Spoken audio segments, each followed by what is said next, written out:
Ở ngoài có người nha, ở ngoài cái thằng Ngô Thanh Khang á, nó bắn sniper tôi gần hết máu đó. Nó chạy rồi rồi. Hồi nãy vụ sọc file có bằng chứng à, có từng sụt su không? Rồi rồi Ví su dụ thằng mà AD nằm ở 104 đúng không? sau đó có thêm mấy thằng sọt nữa. Không biết Ủa tự nhiên có thằng chuyển tiền cho em 4 mét kìa, làm gì giờ? Chuyển lộn. chuyển lại đi cái laptop.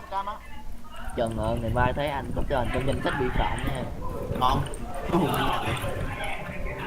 Nó sắp ra rồi Vũ.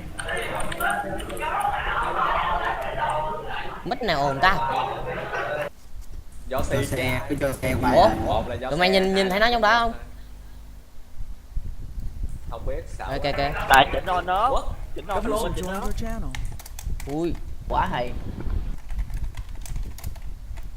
chạy vô trong Vũ. Mày. Không á. Sao không copy cái sạc cúp á, dở quá. Rồi ăn rồi. User joined your channel. Đem nó về ta tự xử lý nó luôn, cái đậu xanh. Alo. Nghe rồi. Bây giờ là xài luôn cái TX3 đúng không? Đem về giùm nha đất.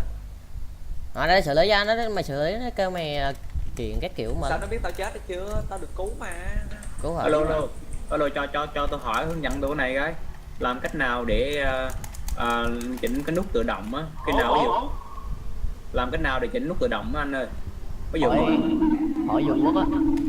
Trung Quốc hiểu rồi. Vậy. Cái nút tắt hả? Nút bật cái nút tắt á. Ví dụ muốn bật miếng tự do mà Vô muốn ở trong forum có hướng dẫn. Ra ngoài ra ngoài cái chat của SSD tác 1 á, có cái link đó vô coi. cái nào? Ý là Cái chat của SSD tác 1 á, có cái link YouTube đó vô đó coi. Có 7 phút mà. biết rồi. User nhưng left mà your channel. nhưng mà như cái đó là không có nút tự động anh ông ơi, cái đó là Có tự động. rồi. Ok cái mà của Varus làm đúng không? Varus tôi biết của Varus đúng không? Có tên về sở hốt nó có tên. User Đó left tôi biết your của channel. Varus đúng không ông ơi? Mày đứa nào? Cái tôi biết mà hướng dẫn làm TX Không. Thế là group chat của TS3 này, SSD tác 1 này nhìn dưới thấy không?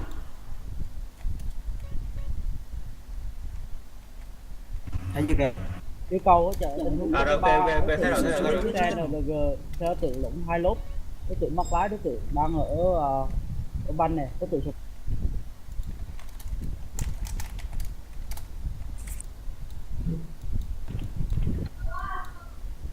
Để vô xử lý nó có tiền. Thôi đi hỗ trợ đi đó này.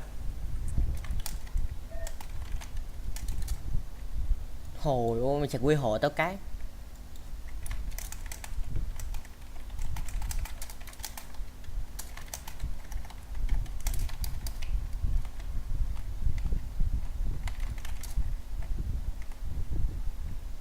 User left your channel. Ê, User lộn, joined your lộn. channel. Alo, ông nào hỏi cái mà chỉnh cái nút nó có biết cách làm chưa? Ra có tên. User left your channel. Ê, ai sẵn User biết còn disconnected không from biết your channel. gì vậy?